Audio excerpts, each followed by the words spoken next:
Welcome, Lumineers and fans of the happiest card game on Earth. My name's John T. You've just been put in the inkwell with an absolute load of reveals. We're going to dive straight in. I had the day off yesterday. I sort of got a little bit burnt out with all the reveals, so I was taking a day to recover, rest, and recuperate. But the hype train never ends, so we have an absolute load to look at today. We're going back a couple of days, first of all, to look at Falling Down the Rabbit Hole, a four-costed uninkable action in Sapphire. Each player chooses one of their characters and puts them into the inkwell face down and exerted. This is a really interesting card. This is a rare card with art by Lisette Carrera. This got revealed by my good buddies over at the Citizens of Lorcana podcast. Very glad they got a reveal. They very much deserve it as pillars of the community. And it's actually quite a fun card as well. It's a little bit situational. In an ideal world, you're going to get incredible value out of this, with it basically being an edict effect, that meaning an effect that banishes, or here I suppose puts into the inkwell, a character on everyone's board that gets around keywords like ward. So you're probably going to want to play this in a ramp deck, something where you're happy to dump something into the inkwell. I'd be very happy playing this after Detective Mickey has done its job or something like that, but you're going to want to have them have to hit something they don't really want to get rid of. In an ideal world, they'll only have one character on board that they've put a lot of resources into, and they have to get rid of it. But the flaw of this is that everyone gets to throw their 2/2 in there that sat around since turn 1, and you're just helping everyone to ramp. So it is a little bit situational, but I do think it's an interesting card, and one that will probably see some play in Sapphire ramp decks. The next stuff we got was all of the dwarves. I actually managed to do a video on those ones already, though, so you can check that out to see how I feel about the first Snow White revealed and the 7 dwarves in amber. Moving on, though, another amber card, a 5-costed inkable 3/3 for 2 lore, Mufasa, Betrayed Leader, Storyborn Mentor King in amber, with the ability The Sun Will Set. When this character is banished, you may reveal the top card of your deck. If it is a character card, you may play that character for free, and they enter play exerted. Otherwise, you can put it back on the top of your deck. A legendary card here for amber by Stefano Zanchi. I actually think this is really quite good. It's a 5-cost, so it gets hit by just in time. It's not the best statted body, but it sits pretty well on the table. Quests for 2 all day long, and when it is removed, it does its best at trying to replace itself. I can see this most likely just seeing play in amber builds in general, especially with amber cards that have abilities on enter play that you're going to hit for free off this Mufasa. And whilst it isn't the strongest deck, I know quite a few people playing an amber steel musketeer deck, and I think this goes very nicely into that. This quests behind a musketeer all day long, and when eventually it is removed, it most likely goes and grabs another musketeer, or bodyguard, I guess, that comes in exerted. Yeah, I think Mufasa is a really great legendary, and we'll definitely see play in a lot of different amber decks. Another 5-cost, this time it's uninkable, a 3/3 for 2 lore, with Radigan, Very Large Mouse, a Storyborn villain in Ruby, with the ability This Is My Kingdom. When you play this character, exert chosen opposing character with 3 power or less. Choose one of your characters and ready them. They can't quest for the rest of this turn. A rare card with art by Valerio Buonfantino. And this has an awful lot of hoops to jump through for it to really pop off, but if it does, I think it actually can be pretty good. We're seeing a lot of stuff here that allows cards to fight and challenge outside of stuff being exerted. It's going to make it a lot more difficult to really know whether your board state is ever safe, especially when you're up against Ruby and Steel. But here, you're only going to be able to pick out something with 3 or less strength, and you're going to have something on the board already that can hit it. And the fact that it's uninkable in a relatively competitive slot means I'm not sure whether this will see a ton of play, but I still don't think we've seen everything we're going to see from this Ruby Steel happy to damage your own characters build and control the board through challenging. So this may well find a home there, but at the moment I'm just not quite sure it makes the cut. One that definitely does make the cut in that deck, though, is this 2-costed uninkable action in Steel. Pick a fight. Chosen character can challenge ready characters this turn. Joint art on this uncommon by Pablo Hidalgo and Jeff Mergehart. And this is really good. Uninkable, I guess that's probably fair on something relatively strong like this. Your board is never going to be safe if you know you're playing across from Steel now. This goes, I think, into a Ruby Steel deck that's going to want to have Heroic Outlaw or lots of other other big ruby hitters, basically swinging into anything they wish now. It doesn't even have to be exerted. I think it's a really strong card, and definitely will... I'm happy to even call this a staple in some steel decks, honestly. Next up was the first couple of looks at Zootopia. We have a 3-costed Inkable 2/3 in Sapphire. Judy Hopps, Optimistic Officer, a storyborn hero with the ability Don't Call Me Cute. When you play this character, you may banish chosen item. Its player draws a card. Ariana Ray did art on this uncommon. I think this is very solid. I still don't think we've seen everything we need to from the banishing items package that we're getting in Sapphire. But the good thing about this one is it doesn't have to be your own item. So you can use this as item removal, albeit with the caveat that you're allowing the opponent to draw a card. Or you can use it to start the cogs whirring on your own item recursion deck using cards like Maurice and Tamatoa. But again, still don't think we've seen everything we need to see from that to really make it pop yet. But I love the fact that this card can be used either way, and because of which I actually think on a relatively decent statted inkable card, this will see play. A 4-costed uninkable 2/4 for 2 lore in steel, Chief Bogo, Respected Officer. His ability Insubordination. When you play a Floodborn character, deal 1 damage to each opposing character, a rare card with art by Adam Banch.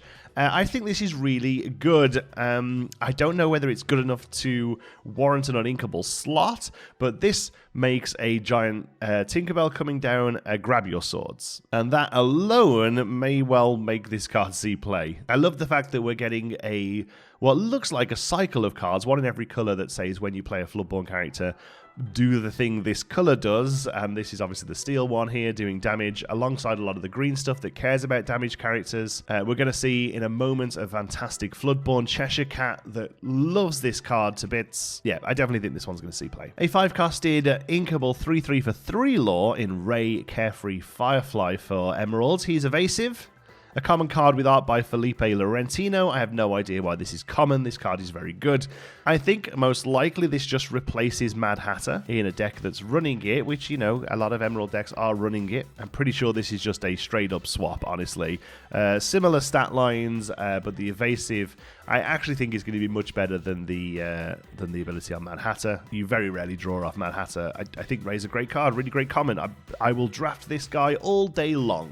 I think it's going to be a limited bomb. We move on a 3-costed Inkable 3/3 for 1 lore in Ruby, Shere Khan, Menacing Predator. Don't insult my intelligence. Whenever one of your characters challenges another character, gain 1 lore. Rare card here with art by M. Robert Davis and L. Gia Michelle. This is great. I think this is going to be a staple in the Ruby deck that wants to hit stuff. It's not incredibly well statted, but I don't think Shere Khan here is questing much. I'm pretty sure he just stays on the board and helps you generate lore through advantageous challenges, which is what Ruby wants to do. I can easily see in this be a $20 rare when it comes out. It's very, very playable in Ruby. 3-costed uninkable next in a 2/3 1 lore Ruby card. Honest John, not so honest. He has the ability People Maker, we think. I don't think I've seen the English version of this one yet. Whenever you play a Floodborn character, each opponent loses 1 lore. Rare card with art by Sandra Rios. And this could be really great. Again, it's the when you play a Floodborn, do the thing this color does card, but I don't think we really have incredibly strong Floodborn characters in Ruby yet.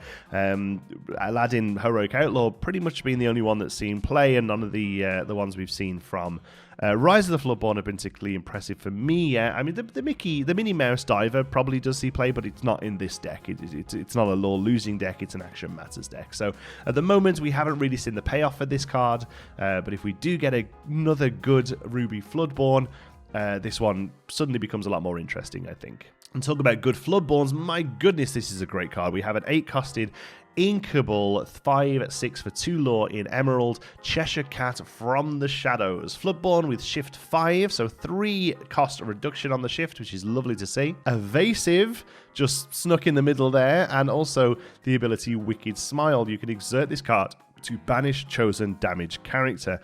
Super rare card here with art by Jeff Murchie. Incredible art as well, by the way. This card just has everything going for it. It's absolutely beautiful. I can see this getting a enchanted card as well.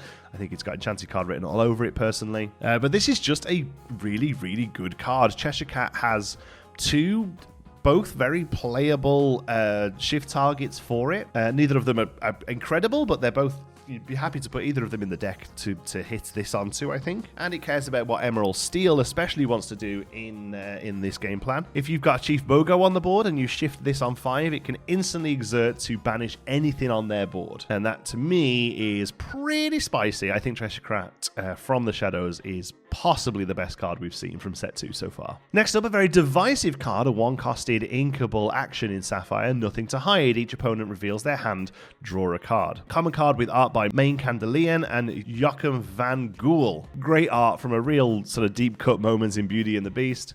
I really quite like this card. A lot of people don't. I suppose it really comes down to how much you value seeing your opponent's hand. I actually think that's a very strong ability. I think knowing what you're playing into is very good. I think it gets even better once we start to see the meta spread out a little bit and combinations of colors able to do different things. You're going to be able to look at their hand. You're going to be able to see whether you're up against whole new worlds, whether you're up against grab your swords and be prepared, whether you're up against lots of targeted removal, so going wide is better, or whether you're just going to be racing. I think it's actually a very powerful ability, seeing what they're playing, and this just replaces itself. It costs an ink, but I'd be happy playing this on turn 1. I'd be happy playing this on turn 7.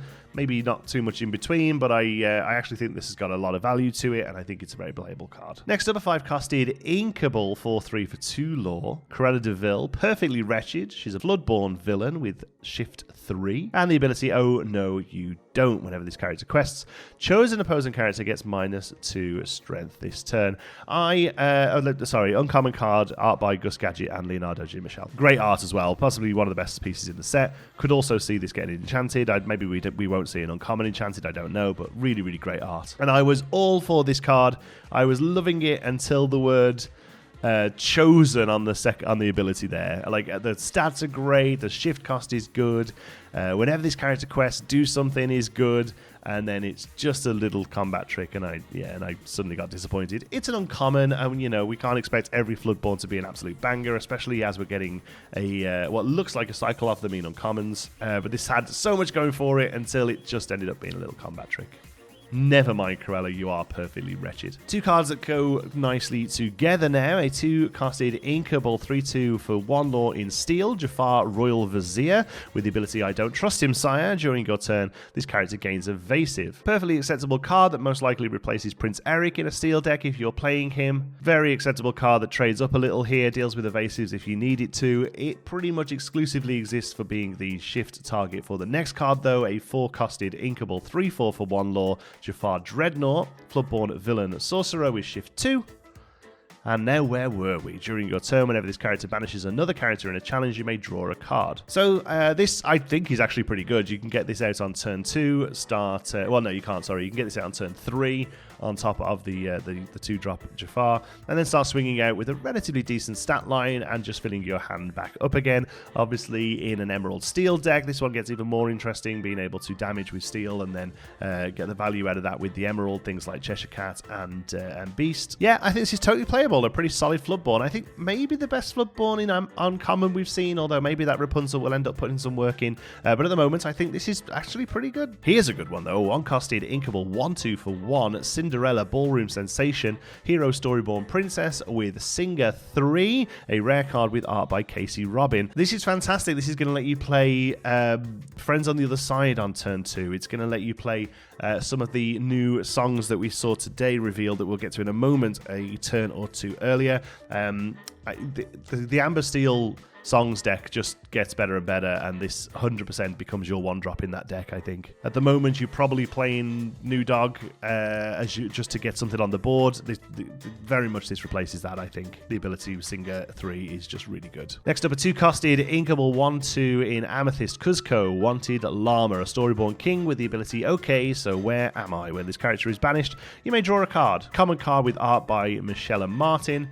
Great limited card. I think this will see a lot of play in drafts. If it was a 2/1, it would be a lot spicier, but with it only being a 1/2, it's most likely just going to quest until it gets picked off and then replaces itself. It's a floater. It's not awful. Definitely a great one for draft, I think. 2-costed inkable 1/1 for 2 lore, the Huntsman, Reluctant Henchman, Storyborn Ally with the ability Heart Exchange.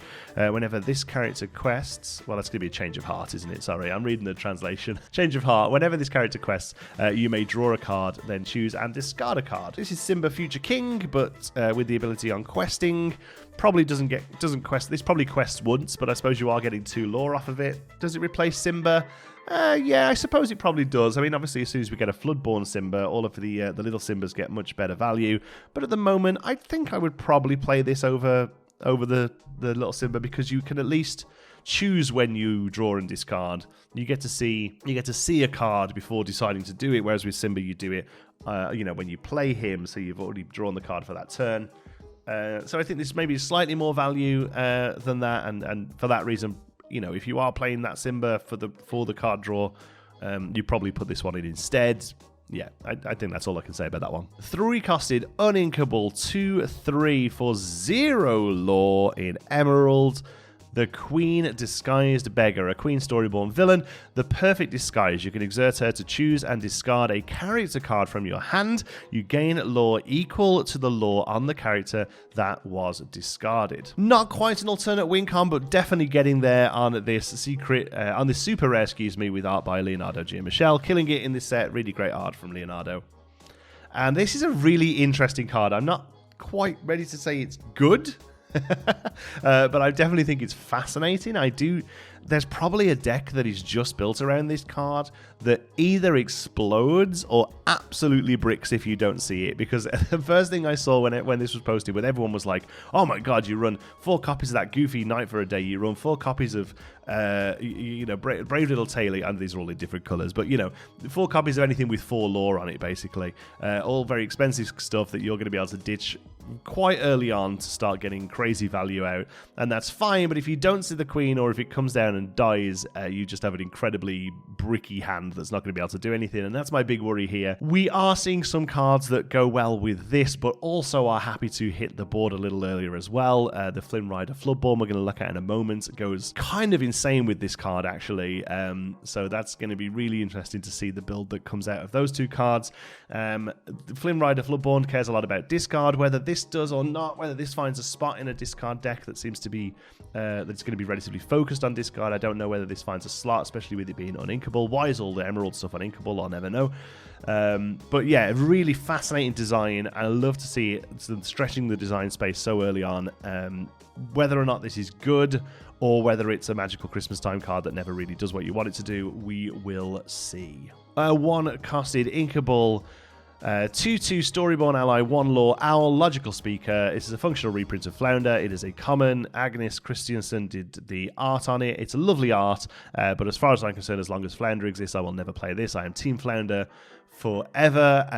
Obviously, if we ever see a Floodborn owl, then this becomes more interesting, but for now it's a functional reprint purely for limited formats. A 3-costed Inkable 2/3 for 1 lore next in Ruby. Rhea Headstrong, hero Storyborn princess with the ability note to self, don't die during your turn.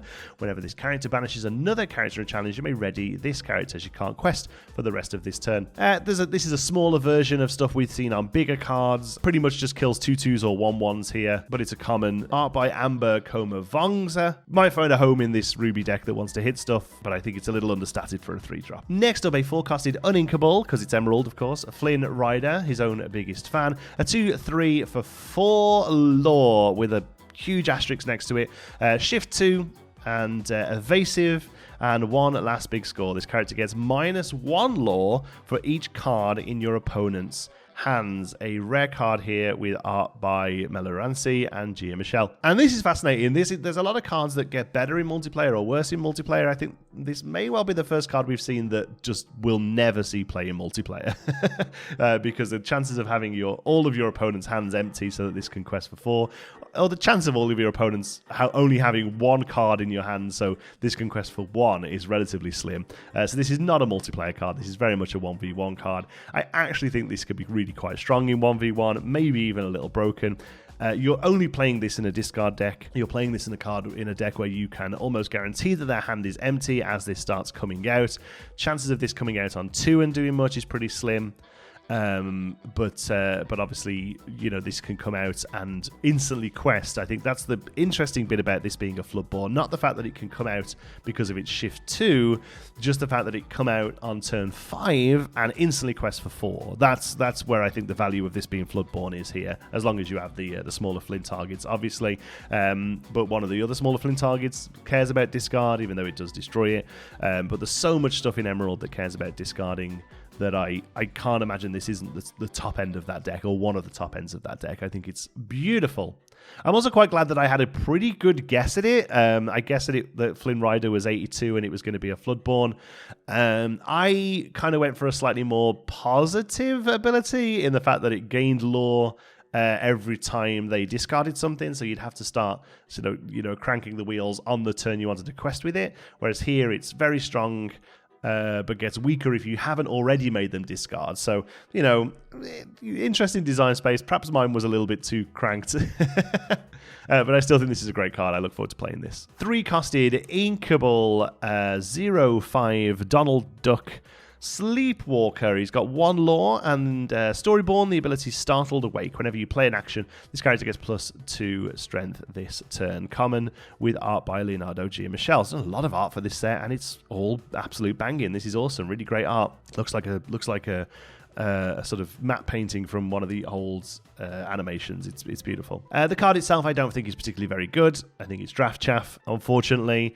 But there may be a Floodborn Donald come in. Was the Gentleman Floodborn? Sorry, the Perfect Gentleman is Floodborn. I'm just going back over my notes. I thought he was Dreamborn. So technically this is a target for him, although it's not a perfect curve. I'm not sure he'll see play because of this. This is the one you want to hit. Honestly, the Floodborn one is a 4-cost. I'm kind of happy playing him on 4, honestly. So I don't think I need to run this in the deck just to hit that Floodborn, because you're not going to be able to. This comes out on 3. You can play the Floodborn on 4. So I don't really see the advantage of that one, unfortunately.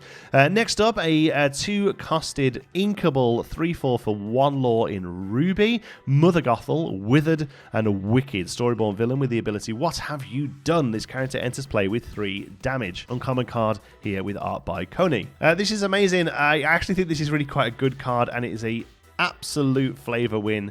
This comes down, and you then can play Rapunzel and heal for 3, making a 3/4. I actually think this is really quite good. This is a 2-costed that most likely kills a 3/3 on turn 3 and does itself in the process, but if it does somehow manage to stick around and you can start getting the Ruby Amber heal package on the go, I actually think this is pretty good. The next card is kind of similar in the slot it goes in this deck. This is Teeth and Ambitions. This was shown off by my buddies over at Ready Set Draw, an awesome podcast about all things Lorcana. This is a 2-costed Inkable action song in Ruby. A character with cost 2 or more can exert to sing it for free. It does 2 damage to a chosen character of yours to deal 2 damage to another chosen character. This is a rare card with art by Jake Parker. So this is a singable fire the cannons, I guess, with the slight caveat that you have to damage something of your own as well. But there's a lot of stuff in Ruby that is either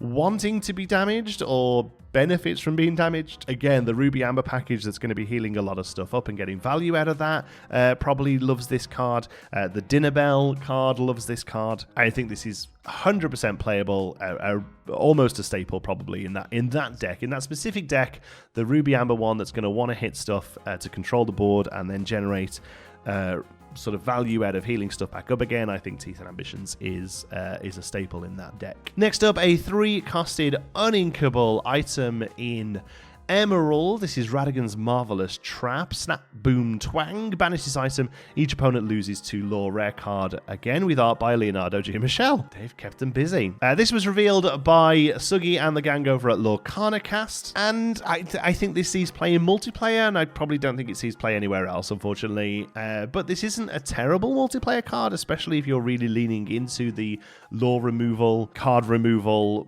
Ruby Emerald stacks deck, basically. This is a deck that's just going to shut the game down while you carry on doing your own thing. Puts a big old target on your head, but otherwise I actually think this is playable in multiplayer. And then just this morning at time of recording, we had 5 songs drop of varying quality, I guess. We start off with a 2-costed inkable action song, painting the roses red in amber, weirdly, and up to 2 chosen characters get -1 strength this turn. You get to draw a card, and it's a combat trick that replaces itself. It's draft chaff, I think. Next up, 3-costed inkable action song in steel, Let the Storm Rage On. Deal 2 damage to chosen character, draw a card. This, I think, is actually quite playable. I don't know whether this completely replaces Smash, honestly. I think perhaps this and the other steel song we're going to look at in a moment together perhaps replace Smash.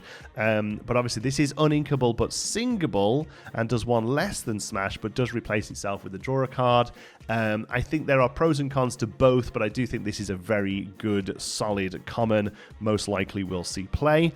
Next up, a 2-costed inkable song in Ruby, Go the Distance. Ready chosen damaged character of yours.